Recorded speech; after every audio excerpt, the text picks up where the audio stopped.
Hey there, everybody. Welcome to Living the Line. Today, Sean's probably going to be joining us in 5 minutes, but today I'm really excited to be joined by Chris Tung, the creator of nerdcrawler.com.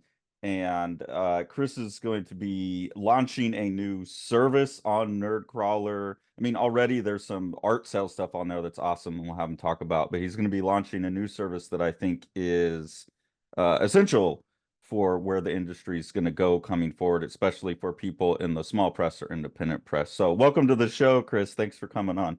Yeah, thank you so much. Yeah, excited to chat. Yeah, so a little bit of background about me. I have loved comics pretty much since I watched X-Men the animated series with my dad. I was able to leverage that passion into an internship at Marvel Comics, where I worked on the X-Men office and then worked at a bunch of jobs in tech and marketing and stuff. But most notably, I worked at Comixology with an awesome group of people to help people read comics on their phones. And I just learned a ton there. And then, yeah, since then, I have taught myself to program and I've been trying to just build something that would be meaningful. And Nerdcrawler has really become that thing. So for those not familiar, Nerdcrawler is a really easy way for artists to actually earn more when they sell on a super easy to use auction marketplace, and it allows buyers and collectors to buy art directly from creators. Yeah, what you're kind of seeing right now is after you create an account and log in, we just have auctions from some of the greatest living creators, I would say. Very lucky to have started with Frank Cho, who you can see right there. That Black Cat piece is nuts. Frank never fails to knock it out of the park. And then, yeah, as of last week, Art Germ actually listed his first three auctions exclusively on Nerdcrawler. So a Psylocke, a Jury, and a Gene. The Gene is already at $4,600, and Art Germ tells me he's pretty happy about that, which I think Yeah, is pretty awesome. I bet. But yeah, I think the way that we started Nerdcrawler was actually a app to notify you when new art dropped on your favorite websites.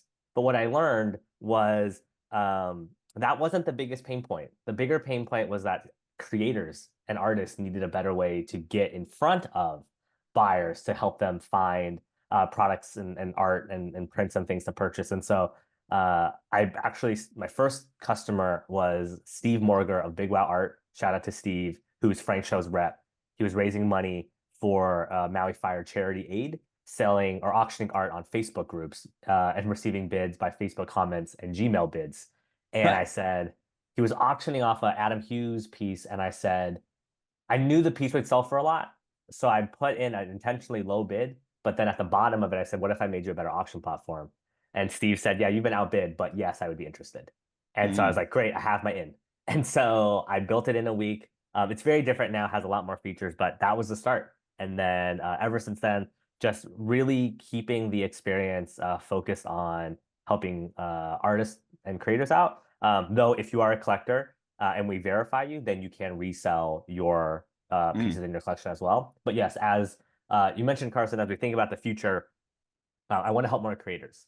And yeah. so I'm excited to share actually that about 3 days ago, we launched a different verification system where before I would verify an account and there was only the blue check. Now there are three tiers of checks. There's a gold check for like legendary creators like our Adams, Frank Cho, Art Germ. There is a premier check, which is the blue check, and that is for very successful like published artists and things like that. And then there's a green check, which is for independent artists and independent Hmm. creators and sellers. And that kind of gets us on this path toward opening the product up to more and more creator types and things like that. Yeah. Yeah, and the reason I was put in touch with Chris in the first place is through Matt Battaglia, Living the Line Artist. Me and Matt and just people that I talk to on the channel, other creators, we kind of go back and forth about like, man, like for independent creators, retailers are great, but there's not a lot of them that are carrying those books. There's Partners and Sons, there's Menachem at Escape Pod, there's some places like that that I'll go to get these underground things. But then also the conventions don't really work for creators. It takes a lot of money to get there. You got to pay for the table, you got to ship all your stuff. And, people don't have the funds to be doing that all over the United States. So they wind up with very limited local audiences or something. Matt and I were kind of just dreaming like, hey, it would be cool if there was something like an online comic convention that was like the one-stop shop where everyone could list all of their stuff and people could go browse their stuff without being on Instagram, without having to search through eBay or anything like that. Something we could go to that was specifically from comics, and you're working on something like that. So I would love for you to share more about that and for what the creators need to do to get on there and get selling their stuff, what the conditions are, because I really feel like this is a component that the medium needs. I could care less about the industry. The Yeah. industry is going to change as times change. I care about the medium. And this seems like a big step forward for creators in the medium. So I'd love to hear more. Yeah. Um, so we started off with like art from published creators. So original art. So sketches, sketch covers, published pages, that's fine. We've then added commissions and prints. So artists can now sell a print, sign it directly, and then ship it off to a fan, and that's great. The next ring out of that is books, right? Comic books and graphic novels and novellas, whatever that might be. And so it's a very conscious effort about expanding into the right categories and the right creators, right? And so, like you said, the eBay problem is a real one. If I am a creator in comics, I don't need to be next to a handbag, a car, and a T-shirt, right? Yeah. Right now, people know that if they go to nerdcrawler.com or specifically even nerdcrawler.com/auctions, just about every single day there's new auctions being added that is for what they love, right?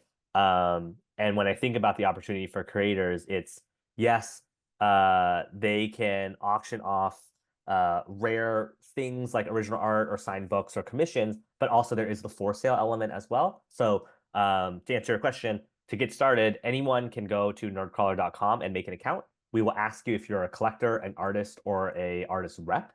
Um, Pick the criteria that matches you, and then you'll go down a specific path. But nobody needs to pay for a monthly membership, first of all. There are monthly subscriptions that exist if you want added features like higher image res uploads or the ability to actually transact off platform. So if you are on the Pro plan, which is $99 per month, you can actually list an auction and say, I'll handle payment collection by myself. Hmm. And then we just email you the buyer's email address, and then the seller, like both parties get each other's email address to connect. That allows you to handle it off platform, but that means you're not protected by our escrow service. What's our escrow service? If I was going to take a transaction fee like an Etsy, an eBay, a heritage auction, whatever, I needed to deliver value. And so the value Hmm. that I recognized was um, buyers would buy things and then maybe the seller wouldn't ship them. And then they're like, hey, where's the piece? And it never comes. Similarly, on the Hmm. sell side, sellers would draw, buyers would, yeah, the money's on the way, just ship it. And then the money would never come, right? So I felt like there needed to be more transparency and security there. So the way it works is once someone makes a purchase or wins an auction, the buyer deposits funds into escrow. I hold those funds. I say, hey, the money's there. Seller can ship it. Once the buyer receives the piece, they can either confirm that it looks good or 48 hours elapses, whichever comes first. And then the seller receives their funds. And that has helped just create more transparency to the industry. For independent creators specifically, when they go and make an account, definitely click on artist. And then there is a section that asks for like some verification. I verify every single account right now. Hopefully in the future, I don't have to do every single account. But yeah, that allows us to keep the experience fairly premium. I will mention though that there is a wait list, right? So there's a lot of activity going on right now.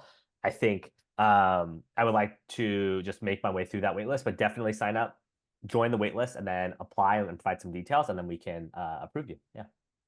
And then like right now, you're suggesting that people sell their books just through the auction feature, or there's going to be like a section. That was my understanding. There's a Oh section yeah. that's going to be devoted, like for people who want to buy comics, that they know there's a one-stop online shop where Mhm. they like. Eventually, the goal is that you'd be able to find everything on there. Yes, yeah, absolutely. In the future. Let me see if I can actually do this. Do, do, do, do, do. So when you make an account, if you can see my screen, Yeah. cool. When you make an account, you will have a profile page, very much like you would on an Instagram or Facebook. And then Hmm. everybody gets galleries. So these galleries allow you to either make a new one So you might call it like my books, my prints, my comics, whatever. Okay. And then inside of those galleries, you can upload pieces, either through like click a piece for a gallery, piece for sale, piece for gallery, whatever.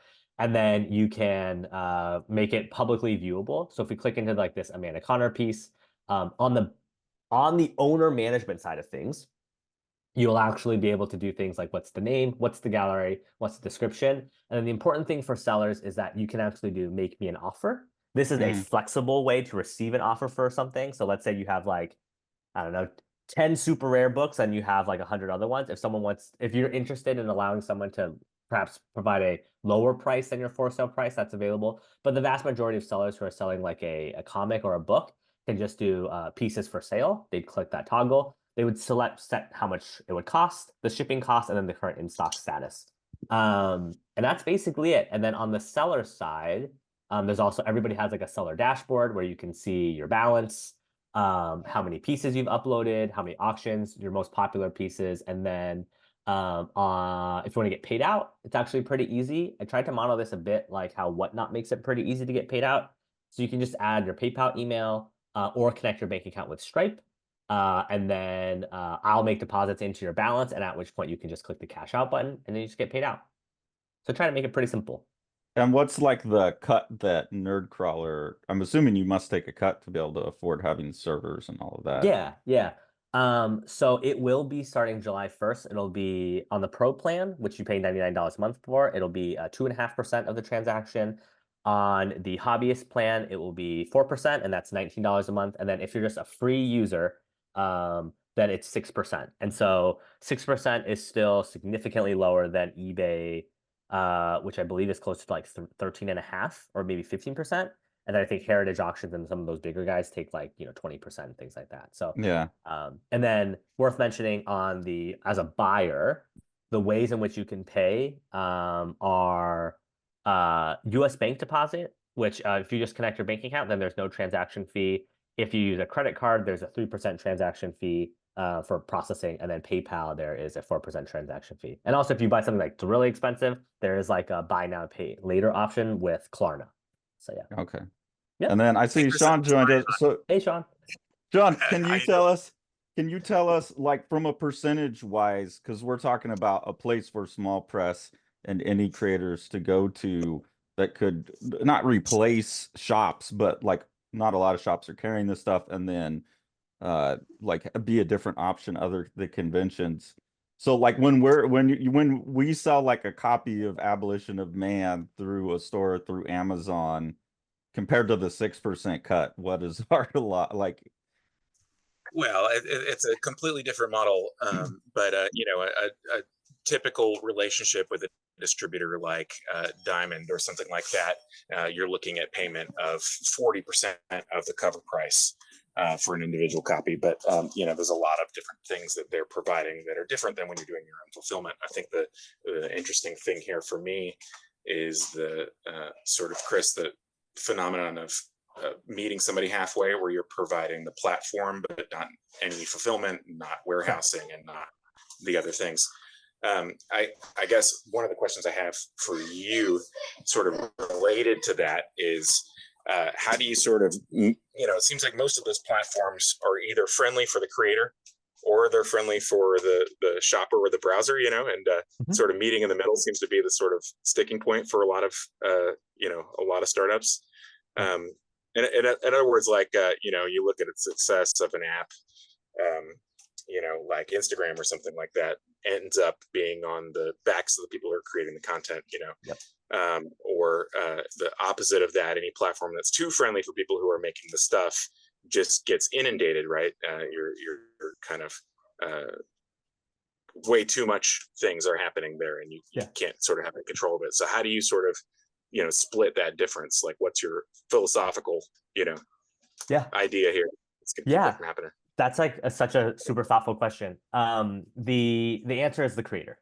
So to put it simply, I really believe that when I was building this, I thought for one user, let's make them happy, right? And who is the user that you have to satisfy? Is it a collector or is it the artist themselves? And I I'm working with Frank, Frank Cho. I was just like, if I can make Frank a little bit more money for sketch covers, then he'll tell people about it, and then maybe this thing will actually work out. Frank did make more money. He told some people about it. I got some more people, and what I found is like, if the artists are the ones that feel the most pain, because the artists are the ones living this. It's like, I need a place to make, I need to sell my stuff because yes, I have fans, but I also have rent, and I have food, and I have all these things that are getting so expensive. And I think if I can just make a place where they can earn a little bit more, then they'll be my champions, right? And also like that's such a cool thing. Like coming up this month, I think I'm gonna get, or next month I'm getting a dinner with like Frank and Art Germ and Mike Choi and a couple other people, and I'm like, for me, that's super cool because I get to hang out with all these creators that I've admired for so long. But at the same time, it's like it feels good. It feels good when it's like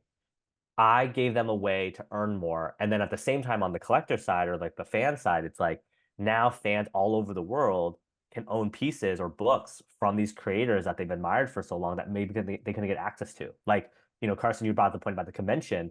Yes, it's certainly expensive for the artist, but it's also expensive for the fan, right? Yeah. It's just hard to get out to some of these awesome things. And like San Diego is now so expensive and New York Comic Con so expensive. And it's like, there's got to be a way for a fan who maybe is in London and is like, I just would love to like see more cool indie books. And it's like, Yeah. maybe we can make that platform happen.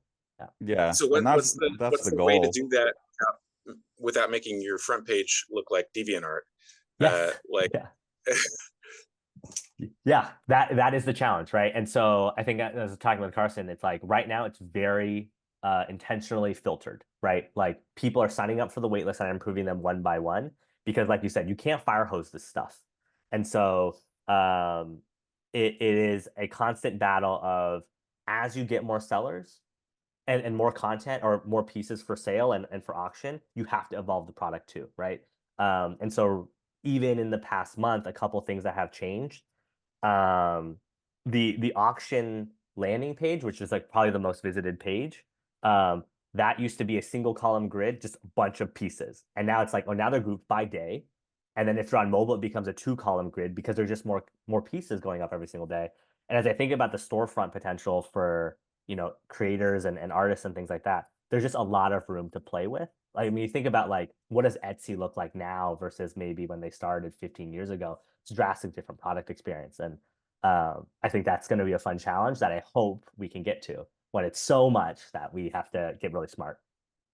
Yeah. And I just think like any kind of hashtagging system where people can categorize based on genre and I mean, my problem from a buyer's side, as someone who's trying to go around and find all this cool stuff, is right now Instagram's like the best I have, and I kind of just have to rabbit trail my way down through who likes who and what it recommends, even if there is junk to sell up front. Like, I assume if someone's going through and making a book, even if I don't like it, there's an audience for it, and it seems like it would be reasonable to filter through, based on what you like. I don't know. Yeah. Personally, as a buyer, that's kind of what I want, is a big long, like, now that looks like that looks like crap. That looks cool.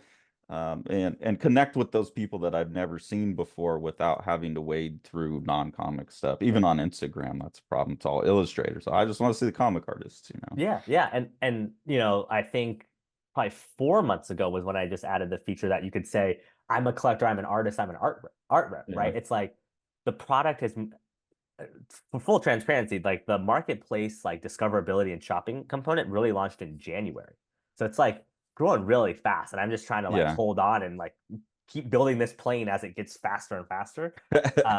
But you're right. Like it's really exciting to think about what does the product experience look like and what can you do for someone that is like, hey, I'm an emerging independent creator and I would like to be affiliated or in the space of these other creators that I'm kind of like similar to, like, Jesse Larnagan. I love Jesse's work. I'm much like that. Then it's like, okay, great. Someone who follows Jesse can then see something that's like, hey, you might like art from this person. But I think also to your point about Instagram, that's another massive marketplace where, to use the eBay example, your art is next to Kim Kardashian and, Tom Cruise and whoever. And it's like, I think there is enough opportunity here where you can have purpose-built communities, very much like what Etsy did, right? Etsy was just Yeah. like now the space for crafted goods. And I love that story. And I think what about us, right? Like, what about like this space that is like so important to me? So yeah. Yeah. And then the other thing I think would be good to know, besides just going and signing up and making an account, starting to put some books on it, like what else can people do to help draw attention to the site? Because it's going to take everyone kind of deciding that, yeah, this is our place where we come and buy and sell comics online. Like, what Yeah. can the audience do to help make Nerdcrawler that place? I feel like, I don't know, I haven't heard about other things, but I feel like there's kind of this, a lot of people trying to figure out where to go with all of this, and we need to finally decide on something together and make it Yeah. happen. Yeah, I think it is, I believe in the idea of the relationship, right? I believe that creators and fans are built on a relationship of a creator puts something out and a fan loves it. And so the creator's like, great, like I'm an artist, like I can do more of this stuff. And now I have a fan base, right? It's very much the same thing with startups. And the way that I view this is like, I I am building this like with a very, very small team, but my other team is the community. So like Mhm. when the community says, hey Chris, you did max bids wrong. It needs to be better. Great. I'm gonna go fix it. And so my biggest ask is sign up and play around and try to use it, and then please send me feedback. My personal email is chris@nerdcrawler.com. I'm putting that out there for you to email me, because it's got to be this iterative process of uh, like I'm a fan, I'm a collector, I'm an artist, I'm a creator, that I'm looking for something, and you can help solve this because you have a lot of the infrastructure in place. But just add this thing, right? And it's like, great, let's go add it. Let's make it better for you. And then when you're using it, add it to your link in bio if you're going to be a creator that starts selling there. Promote it on social, promote it to your customers, your fans, whoever. And yeah, I think it's very much a grassroots movement in my mind, because also like I still got a day job, so like I'm still in it, and hopefully the community kind of champions it with me, and then we can grow from there. Yeah. So just to be clear, Kim Kardashian and Tom Cruise are not welcome to have their zines up on nerdcrawler.com, or Uh, if yeah. So right now it is devoted to like published comic book artists, right? And then the next ring out of that will be like independent creators. But I do want to create some level of specificity still, which is like, hey, if you're at Living the Line, if you're at and maybe an IDW or a Red 5 or whoever you might be, like that still counts, right? Like your books are out there and like you're a creator that can join. But yeah, like if Elon Musk made a comic and was like, I just need a place to sell it, like probably not. Because like, yeah, that would be great for traffic, but you're not the right person, right? What I really want is a space for sure. for us. Yeah. I would Yeah. read the Elon Musk comic book, Yeah. so Yeah, I'm I sure he'd want sell it on X. Yeah. I'm sure they're yeah. gonna add If the payments on three X. if the three of them can collaborate on something, I think we might really have a Yeah. product. Yes, absolutely. Cut this part out, Carson. I think we need to pitch them. Yeah. Well, I know, Chris, I know you're like, you got to run real quick. So thank you for your time. I really appreciate it. I'm very excited about this product, and in the chats that we've had leading up to this, like I think I have a bigger understanding of where you're hoping to take this than we could cover in a half hour. But I wanted to get this chat recorded and out there for our audience, so you all can start going in and using this service, because I think we do need to collectively decide on a space for our community to come together and buy and sell stuff that has nothing to do with the physical location. And this seems like a real good opportunity for that. Yeah, And and I can and tell you to, all right now, I'm going to be making a Living the Line account, and I'm going to be adding some things that are not available through other platforms, both for various economic reasons. So very excited about your service. I love to hear it. And I think going back to Sean's point earlier, like I believe that the space is big enough and valuable enough to have both retail and a digital presence, right? I think there's Yeah. something wonderful about walking into a comic book store and seeing in that moment all of these books that are selected by editors and all that kind of stuff. It's for those who they'll also need another distribution platform, right? If one of the marketing kind of copy things that we're realizing is a lot of artists are just using this also as a way to make money in their off time, right? Mhm. If you're at a convention, maybe you don't have a super long commission line, right? Draw something, put it up. right? Because you're already there anyway, right? Put it up and put it for auction or put it for sale, and then you have an opportunity to reach a global audience. But also when you're at the show, you can work at the show too and do all that kind of stuff. But yeah, it's just how do we think about the creator and artist problem? I think it's like, and the problem being like, how do we allow them to make enough income so that they can live? Like I very much am like, it's everything is so expensive now, right? And it's like we have to give, if we can't give our artists ways to monetize and earn a living from their art, we're going to lose a lot of really great art, especially in the face of this like AI art thing that is happening where I'm like, that's not real. How do we help human artists earn more to live their wonderful human lives? I guess. Yeah. It's the Make goal. connections with their audience. Yeah. Yeah. Well, thank you so much, Chris. And I hope everyone gets a chance to go check out the site and sign up and get moving on this thing, because I think it's going to be awesome. Thank you so much. Yeah, nerdcrawler.com. My username is nerdcrawler.com/u/Chris. My email is chris@nerdcrawler.com. Please reach out anytime. Awesome. Have a good one, Chris. Thanks so much. Thank you. Oh, take care.